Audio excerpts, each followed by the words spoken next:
오늘 제목은 세약할 때 드린 기도, 그런 제목의 말씀이에요. 초대의 교회 때는 이단이 많아서 교회에서 기도할 때 그냥 성도들이 생각나는 대로 기도하도록 하지 않았습니다. 기도문도 사도들과 또 지도자들이 다 적어줬어요. 그래서 그걸 가지고 기도하게 했고요. 그리고 성경에 보석 같은 시편이 있잖아요. 그래서 시편을 끊임없이 읽었어요. 그래서 시편 전체를 암송하는 성도들도 적지 않았다고 합니다.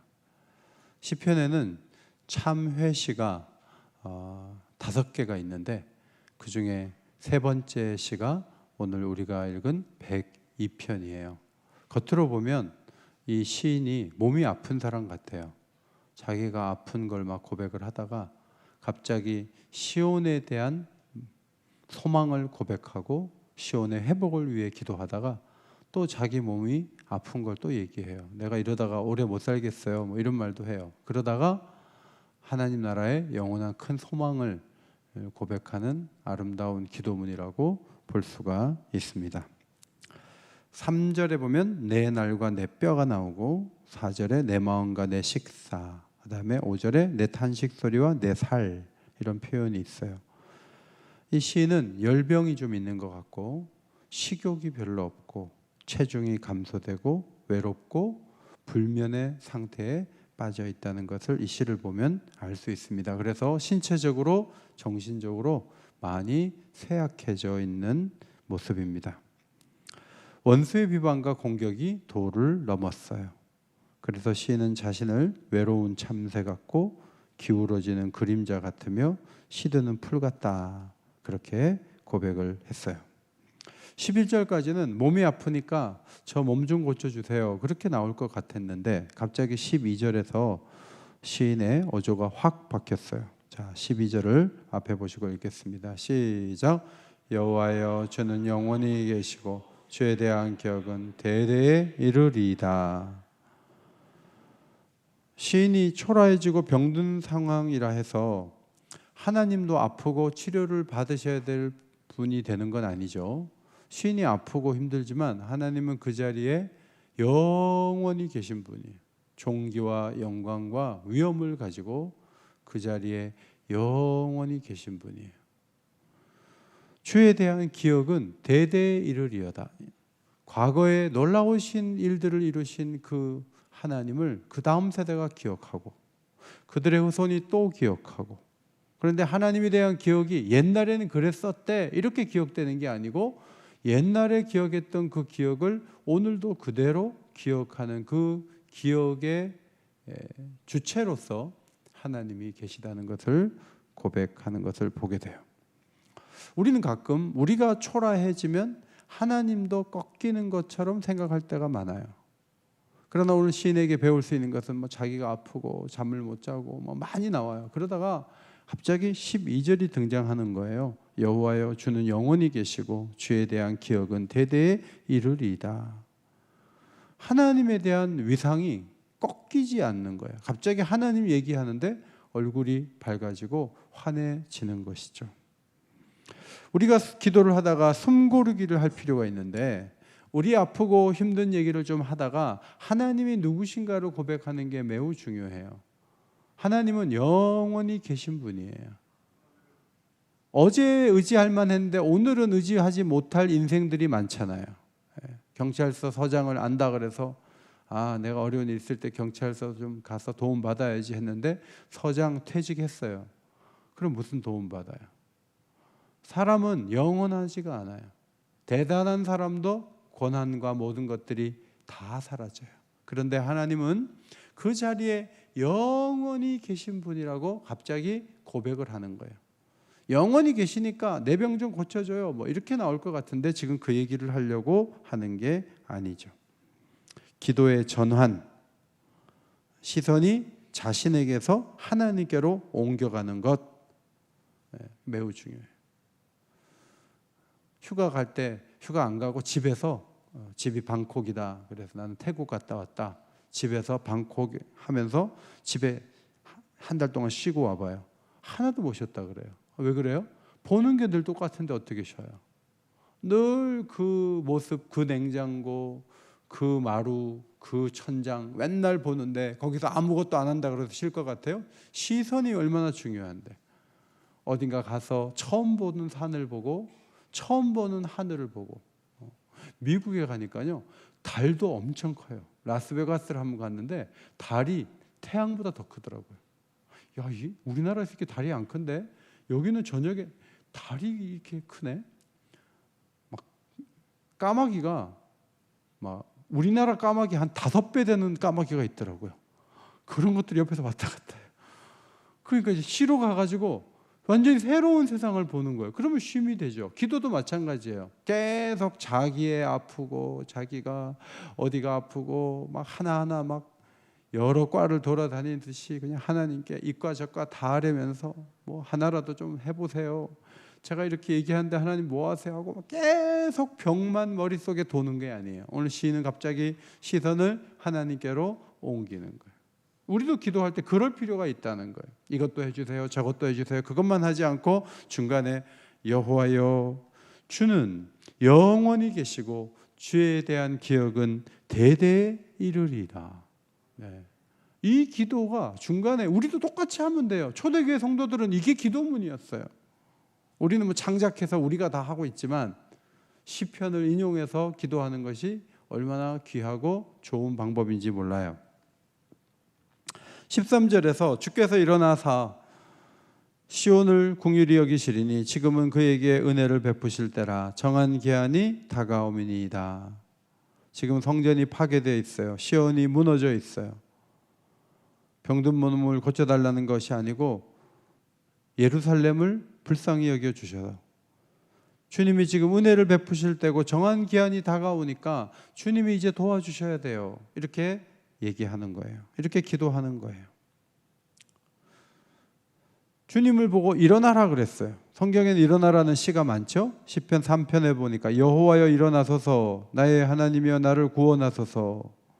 7편 6절 여호와여 진노로 일어나사 내 대적들의 노를 막으시며 나를 위하여 깨소서. 아니 하나님이 주무십니까? 하나님이 아침에 이불 개고 일어나야 됩니까? 그런 의미가 아니죠. 하나님이 다 알고 계신 거예요. 이제는 하나님이 일하실 때가 됐다는 거죠. 이제 하나님 침묵의 시간을 끝내고 문제가 있는 그 현장으로 좀 와주세요. 그 말을 일어나소서라고 얘기하는 거예요. 이제는 도와주실 때가 됐어요. 정한 기한이 찼다고요.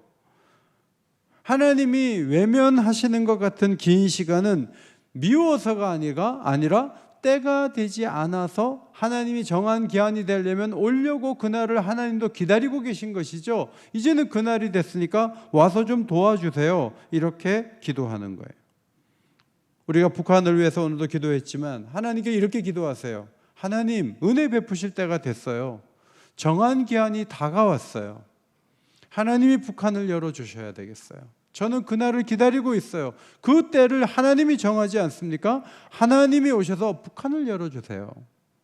이 모든 것이 하나님께 권한이 있다는 고백을 드리는 거죠.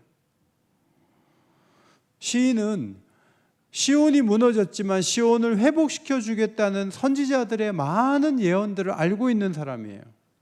무너졌다 그래서 다 회복되는 게 아니에요.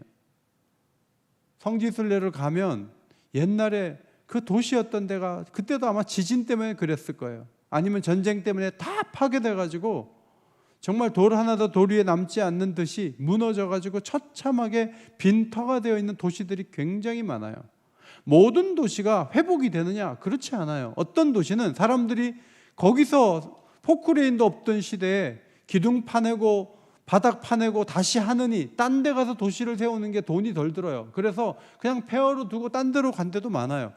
예루살렘도 완전히 처참하게 무너졌기 때문에 시온에 대한 회복을 구하기보다는 다른 도시를 만드는 게 경제적으로는 더 좋을 수가 있어요. 그런데 오늘 시인은 이때 회복할 때가 이제 됐고 하나님이 회복시킨다고 했으니까 이제 오셔서 정한 기한이 찼으니까 도와주세요. 이렇게 기도하는 것은 하나님이 회복시켜 주신다고 말씀하신 것을 기억했기 때문이에요. 그 대표적인 말씀이 이사야 30장 18절이에요.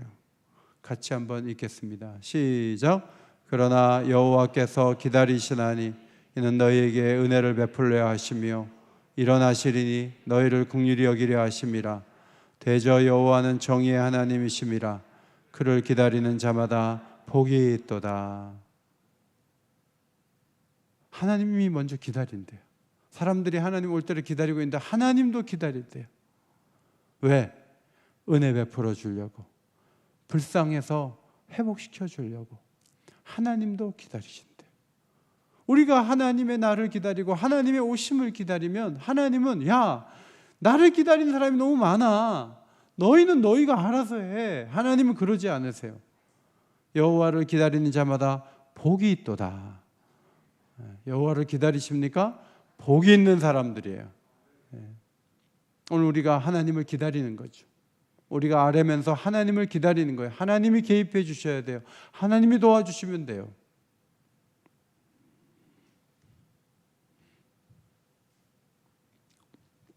(14절) 주의 종들이 시온의 돌들을 즐거워하며 그의 티끌도 은혜를 받나이다. 무슨 말인가 하면 시온에는 건물이 무너져 갖고 지금 튀르키예 도시들처럼 그냥 돌더미, 흙더미예요. 그런데 현실적으로 볼 때 지진이 일어난 지역과 같은 시온이지만 거기 돌더미, 흙더미를 볼 때 비참해하지 않고 이게 뭐야, 다 망했네, 그게 아니고 저 돌을 부셔가지고 벽돌을 만들고 저 흙을 다시 갈아가지고 벽돌을 만들어서 하나님이 원하시는 시온을 재건해야 되니까 저거는 다 건축 재료야 하고 그렇게 본다는 거예요. 옛날에 하나님의 회복이 마음에 그려지지 않을 때는 비참함만 머리에 맴돌았어요. 바벨론 군사들이 다 무너뜨리고 간 그 현장, 사람들이 끌려갔던 그 추억, 너무나 고통스러웠던 세월, 그것만 있었어요. 그런데 하나님의 말씀을 신뢰해요. 하나님이 찾아와서 은혜를 베풀어 주셔서 완전히 새롭게 해주시면 완전히 놀라운 도시가 서게 될 것이다. 그 생각을 하고 나니까 무너진 흙더미, 돌더미가 좋게 보이는 거예요. 저것을 가지고 뭔가를 하나님은 하실 거야, 그런 생각이 든다는 아름다운 고백이에요. 소망의 눈, 믿음의 눈으로 보는 거죠. 이것이 매우 중요한 신앙의 고백이에요. 여러분이 보시기에 지금 비참한 것들이 좀 있을 수 있어요. 그러나 하나님이 찾아오시면 비참한 것들을 다 아름다운 것들로 바꾸어 놓으실 것이다. 말도 안 되는 다 무너진 것들을 하나님은 새롭게 하실 것이다. 그런 믿음을 가지고 하나님을 바라볼 필요가 있어요. 손을 다쳐서 손을 못 써요. 그러면 계속 이렇게 살으라고 병원엔 얘기해요. 그런데 나는 이 손을 보면서 계속 손을 못 쓰는 것이 아니라 예수님께서 다시 오실 때 이 손을 마음껏 쓰며 손을 높이 들어 하나님을 찬송할 수 있는 그날을 본다면, 지금 내가 손을 못 쓰는 이 손을 가지고 있다 할지라도 이 손을 보면서 미래의 손을 보는 거예요. 이것이 바로 시인이 보여준 놀라운 믿음이에요. 여러분을 좌절하게 하는 여러 가지 요소들이 있어요. 하나님이 은혜를 베풀기 위해서 오시는 그 세계 속에서 변화될 것을 꿈꾸지 아니하고 흙더미와 돌더미만 보면 우리는 답답해서 살아갈 수가 없어요. 하나님이 오셔서 하면 하시는 거죠. 그러니까 우리가 안 된다 그렇게 선언하지 말고 하나님이 하신다는 믿음을 가지고 하나님을 의지하고 하나님을 사랑하고, 그리고 현실적으로 비참하게 보이는 것들을 한번 뛰어넘어서 하나님이 이루실 세계와 연결을 시키면서 그 안 되고 그 좌절스러운 그것들조차도 즐거워할 수 있는 믿음을 갖는 것, 이것이 오늘 우리가 시인에게서 배울 수 있는 믿음이에요. 15절에 이에 문나라가 여호와의 이름을 경외하며 이 땅의 모든 왕들이 주의 영광을 경외하리니 여호와께서 시온을 건설하시고 그의 영광 중에 나타나셨습니다. 지금 나타나신 것도 아니에요. 너무나 확실한 것을 과거형으로 말한 거예요. 문나라가 여호와의 이름을 경외하고 모든 왕들이 주의 영광을 경외하는 날이 온다는 거예요. 왜? 시온을 너무 멋있게 세웠거든요. 두바이보다도 더 멋있게 세웠거든요. 거기에 놀라운 역사가 있게 되었거든요.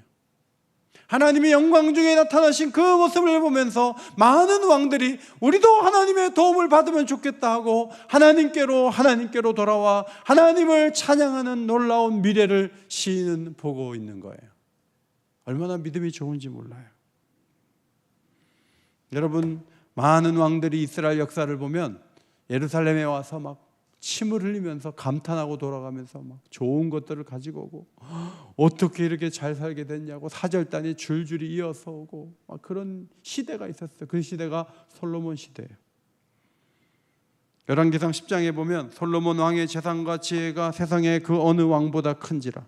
온 세상 사람들이 다 하나님께서 솔로몬의 마음에 주신 지혜를 들으며 그의 얼굴을 보기 원하며 그들이 각기 예물을 가지고 왔으니 곧 은그릇과 금그릇과 의복과 갑옷과 향품과 말과 노새라. 해마다 그리하였더라. 3차에 걸쳐 포로 귀환했지만 시온이 다시 재건됐지만 사람들이 침을 흘리면서 어떻게 이렇게 시온이 멋있어졌냐고, 그렇게 해서 왕들이 와서 절하고 예물 바쳤냐 하면 솔로몬 시대만큼 그런 일은 사실 역사들을 보면 없어요. 그러면 시인은 무슨 꿈을 꾼 거예요? 혼자 시온이 재건되고 온 왕들이 오는 그런 꿈을 꾼 건가요? 시인의 그 믿음을 하나님께서 어떻게 성취해 가셨는가? 사도행전 2장 47절, 하나님을 찬미하며 또 온 백성에게 칭송을 받으니 주께서 구원받는 사람을 날마다 더하게 하시니라. 교인들이 막 세례를 받고요, 활발한 구제와 나눔을 통해서 많은 사람들이 어떻게 이런 일이 일어날 수 있지 하고 칭송을 했지만, 여기 왕이 오거나 외국에서 사람들이 와서 막 예루살렘에 와서 대단하다 하고 향품을 가지고 오고 말과 노새를 가지고 오고 그러지는 않았어요.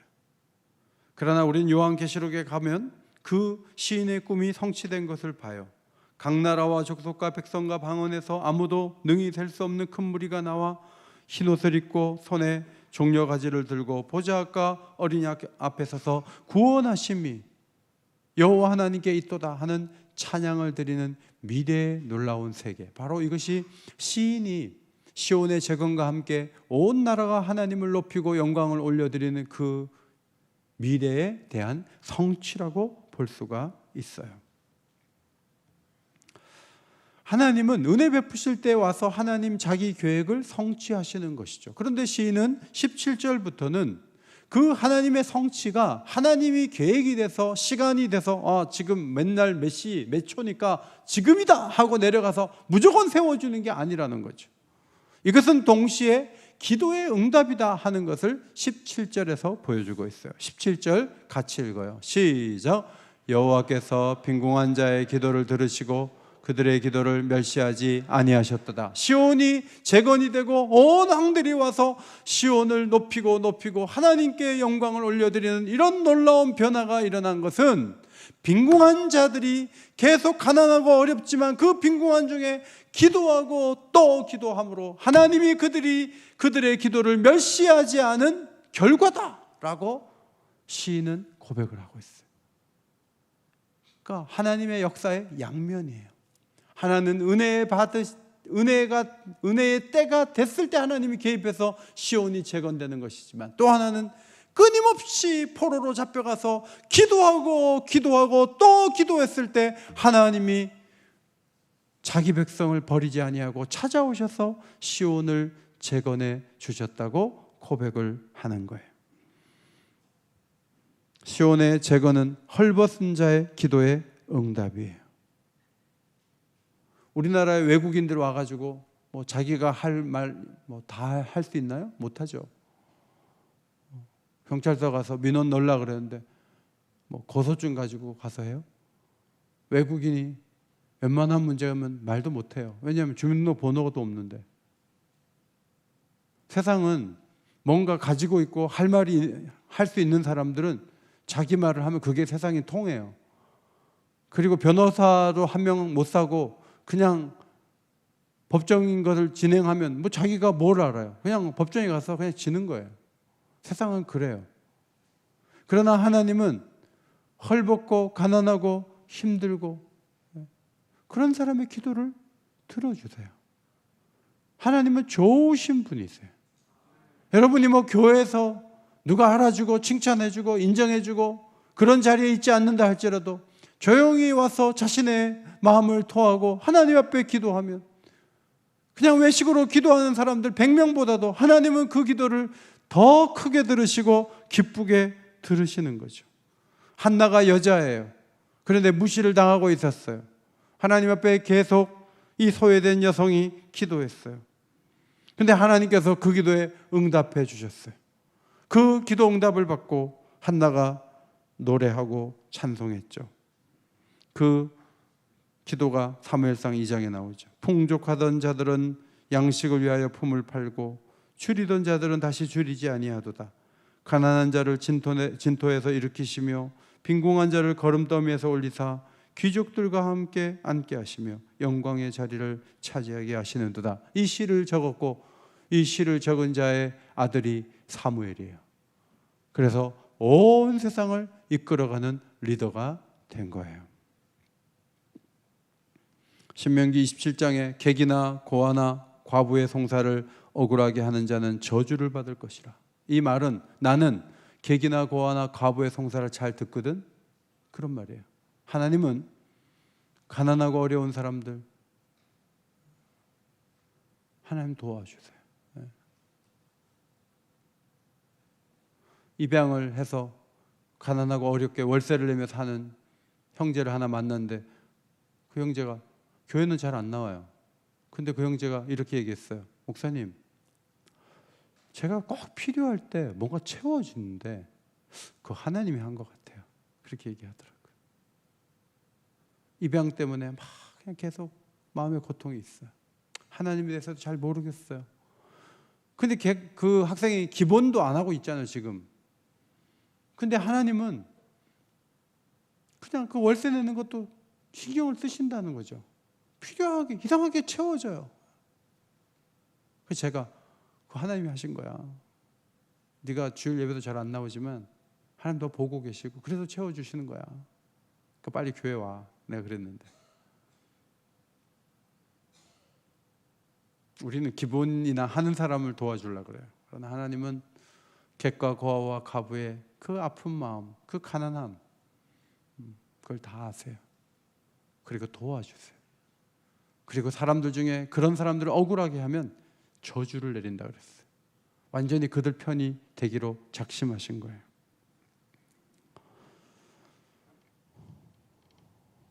아까 17절에 그 기도를 멸시하지 않는다 그랬잖아요. 멸시한다, 바자라는 히브리어 동사는 경멸한다, 업신여긴다, 싫어한다는 뜻이에요. 하나님이 야, 내가 너 초라하니까 난 너 기도 싫어해.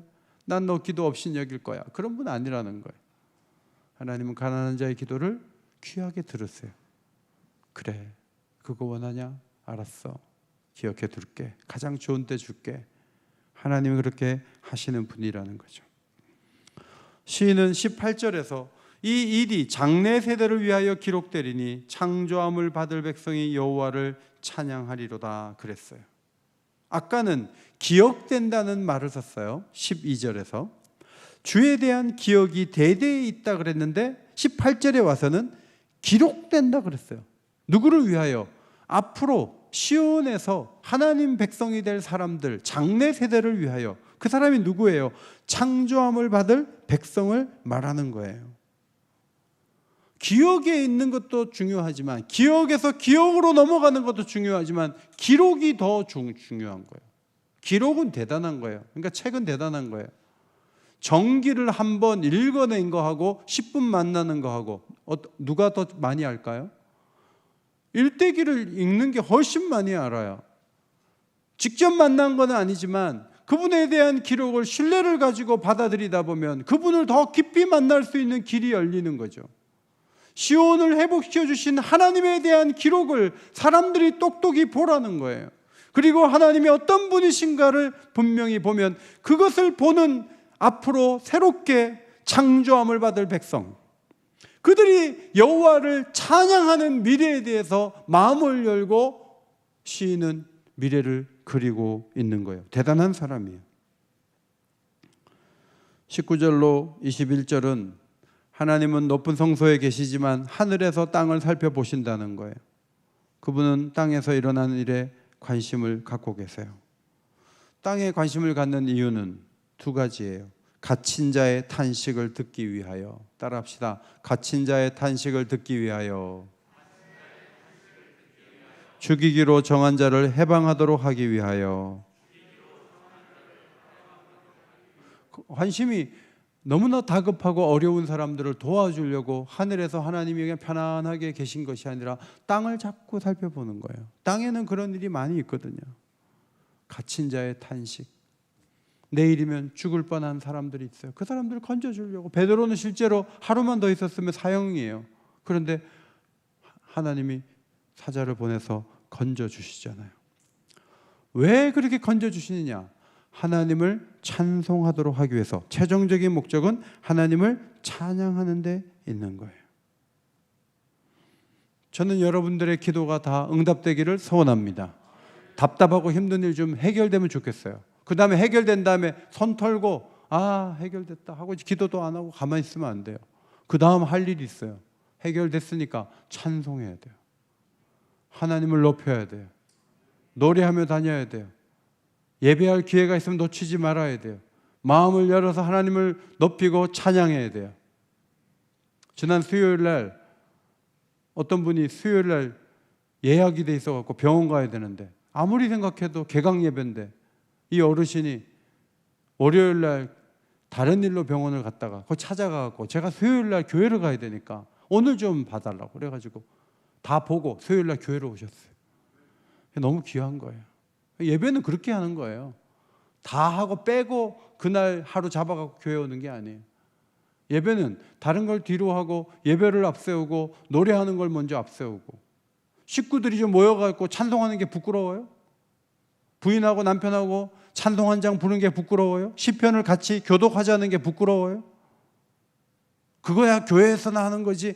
아이고 뭐 식구들끼리 그냥 혼자서 이방 저방에 흩어져서 하면 되지. 그 모여가지고 아버지 사회 보고 그건 뭐 하는 짓이냐고 하지 말자고.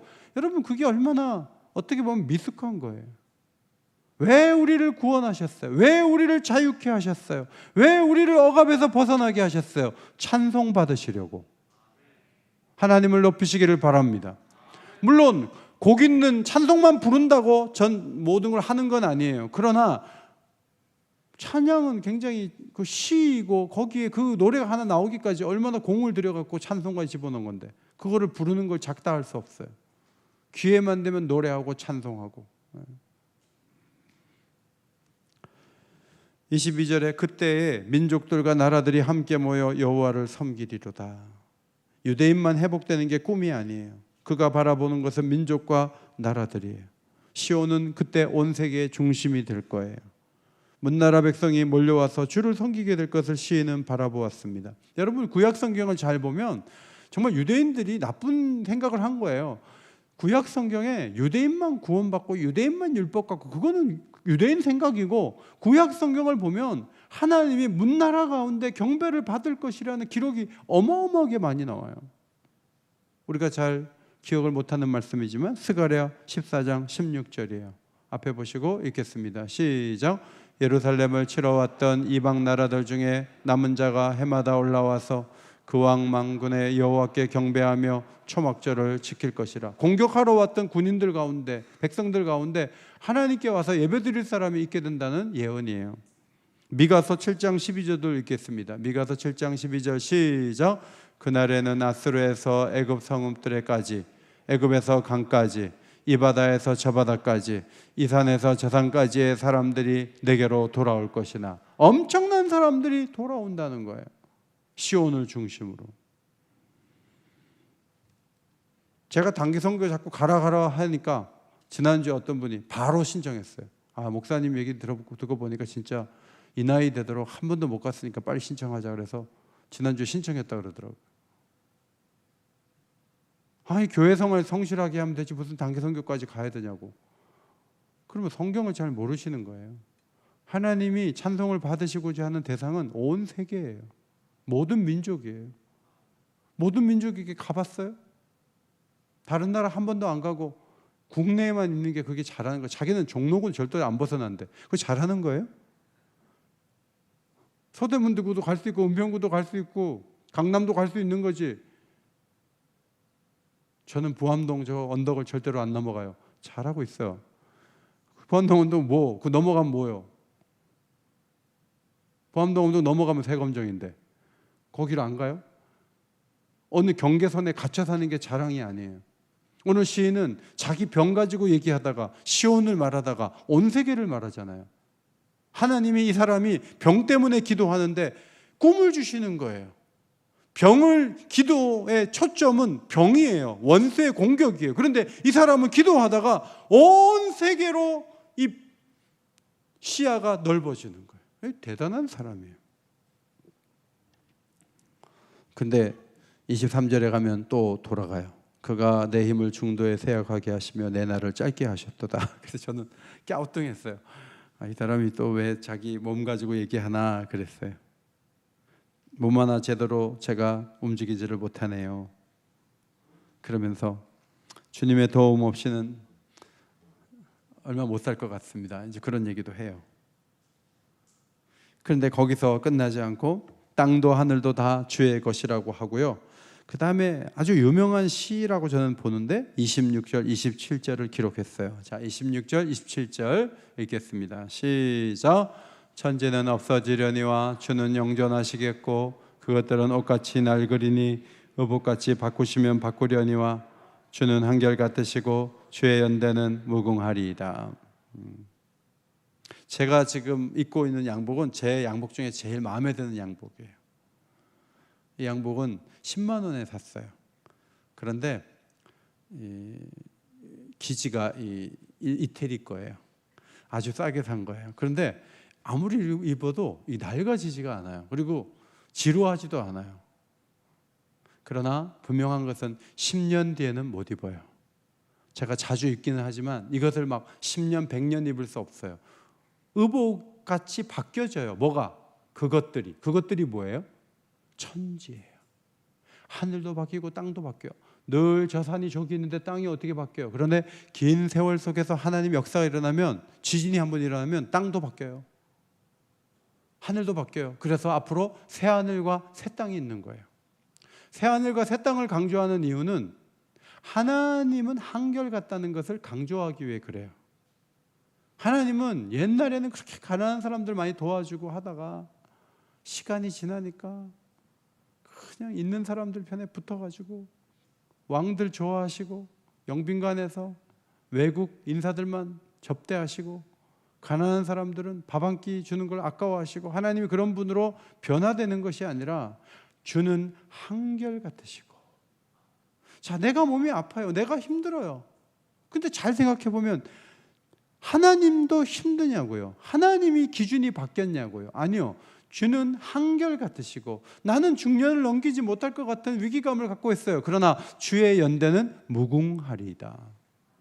하나님을 생각하는 것. 여러분 마음속에 있는 어둡고 힘든 것들, 하나님을 생각하다가 물러가게 되기를 주의 이름으로 축원합니다. 마음에서 해결이 될 수 있다는 거죠. 시인은 그것을 보여주고 있어요. 마지막 28절이에요. 큰 소리로 읽겠습니다. 시작. 주의 종들의 자손은 항상 안전히 거주하고 그의 의손은 주 앞에 굳게 서리이다 하였도다. 개인의 고통을 호소하다가 시온의 회복과 위상의 변화, 문나라의 돌아옴을 꿈꾸다가 다시 그가 새로운 언약의 백성들이 새롭게 되어 안전하게 주님을 섬길 미래를 바라보면서 이 시가 마쳐져요. 개인의 문제에서 하나님 나라 회복으로, 그리고 미래의 큰 소망으로 이 시는 중심 주제를 옮겨가는 것을 보게 됩니다.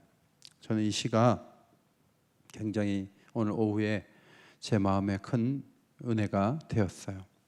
조니 에릭슨이라는 다이빙 선수가 있었는데 다이빙 잘못해갖고 전신마비 증상으로 고생하게 되었어요. 그래서 못 움직여요. 전혀 못 움직여요. 좌절, 원망, 분노, 인간이 겪을 수 있는 모든 감정의 소용돌이가 그 마음에서 일어났다고 해요. 재활과 치료를 통해서 부모님도 돕고 친구들도 돕고 여러 도움과 보살핌 속에 감정적인 그 아픔에서 서서히 블랙홀에서 빠져나오게 되었다고 해요. 내가 할 수 있는 게 뭘까? 그래서 입으로 붓을 잡고 입으로 그림을 그리는 거예요. 그 구화 화가라 그러나요? 그래서 입으로 그림을 그리기 시작했대요. 그리고 이 조니와 친구들이라는 JAF라는 후원회가 결성이 돼서 비슷한 아픔을 겪는 사람들을 도와주는 그런 일들이 친구들을 통해서 진행이 되었어요. 조니가 교회와 연결되어 있기 때문에 성경의 위대한 교리를 배웠어요. 그런데 성경의 여러 가지 교리 중에 제일 마음에 와닿는 게 뭔지 아세요? 부활이에요. 이 땅에서 전신마비 증상으로 계속 조니는 살아야 돼요. 하나님을 원망할 수도 있어요. 그래서 완전히 낙심할 수 있어요. 그런데 믿음을 갖고 보니까 하나님이 이 몸으로 영원히 살게 하지 않았다는 것을 확신하면서 다시 온 몸을 움직일 수 있는 자리에 나갈 수 있다는 확신을 갖게 되었는데, 영화롭게 된다, 우리의 몸이 영화롭게 된다는 그 말이 무슨 의미인지 이 자매는 분명히 알게 됐어요. 그래서 영화롭게 된다는 것은 죽은 후에 내 발로 춤을 출 수 있는 모습, 눈부신 의로 새로운 몸을 입게 될 미래를 바라봤어요. 조니 에릭슨이 이런 글을 썼어요. 어떤 종교도 어떤 철학도 새로운 몸과 마음, 정신을 약속하지 않는다. 오직 그리스도의 복음에서만 상처 입은 사람이 이처럼 놀라운 소망을 발견하게 된다. 저는 이 마지막 이 글이 시편 102편의 시온의 재건과 연결된다고 봐요. 시온의 재건은 스룹바벨 성전을 지은 그 정도가 아니에요. 예수님이 다시 오셨을 때 완전히 새로운 세계를 주실 큰 소망과 관련이 있는 거죠.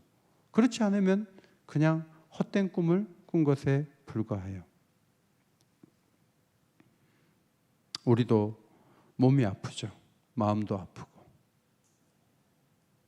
우리도 쇠약해지죠.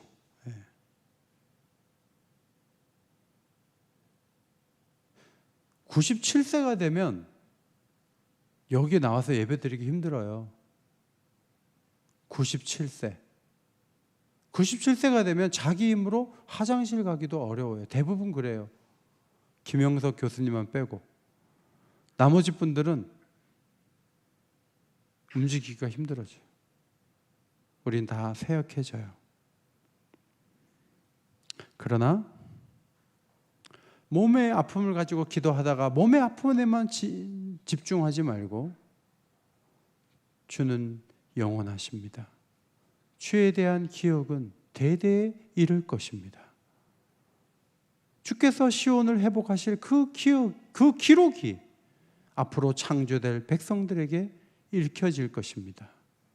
이 놀라운 세계를 바라보면서 기도가 단순히 오늘의 현실적인 문제를 해결하는 거기에서만 멈추지 않고 하나님과 더 깊은 교제 속으로 들어가고 더 큰 미래를 그리고, 그러려면 시간이 좀 필요한 거예요. 5분밖에 기도할 수 없는 거는 그냥 지금 내 문제만 아뢰는 거니까 그럼 5분이면 되죠 뭐. 그러나 예루살렘도 한번 갔다 와야 되고 미래의 저 천국에 만들 새 예루살렘도 한번 그려봐야 되고, 그리고 회복될 세계와 온 세계가 주님께로 돌아올 이 영화 같은 그 미래도 머릿속에 돌면서 그것이 기도가 돼서 흘러나온다면 그건 시간이 좀 필요해요. 우리는 시편에서 위대한 기도를 배우게 돼요. 우리 모두 이러한 마음으로 기도하는 복된 이 밤이 되시기를 주의 이름으로 축원합니다.